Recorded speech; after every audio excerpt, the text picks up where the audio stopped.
The girl who became the parent. Part 3. The permission to be soft.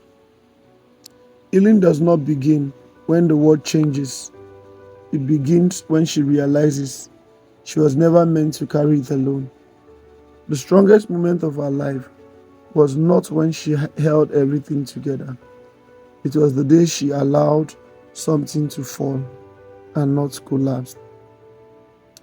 For years, she thought strength meant silence. She thought love meant sacrifice. She thought maturity meant denial.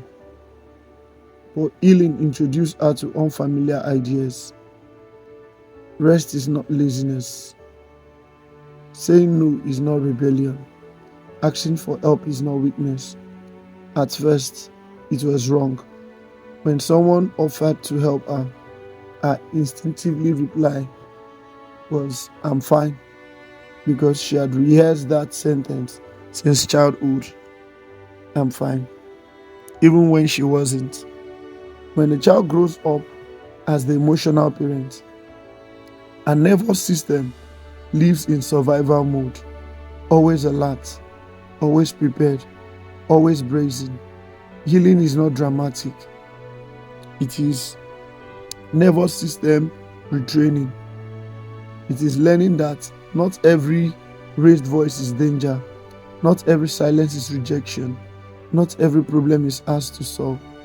She begins to notice her patterns: over explaining, over giving, over functioning, and instead of judging herself, she became curious. Why do I feel responsible for this? The question becomes the doorway. One day, she chooses something small. She does not fix an argument. She does not step in. She does not absorb. She lets the discomfort exist, and the world does not end. That is when she understands she was carrying emotional weight that was never assigned to her, and slowly, not loudly, she begins to put it down. She allows herself to be supported. It feels awkward at first, but then something unfamiliar happens. Relief. She's still strong, but now her strength is chosen, not forced. She still cares deeply, but she no longer confuses love with rescue. She learns to sit in the room without scanning for danger. She learns to say, "I need help." And the most radical thing she learned, she is allowed to be cared for without earning it.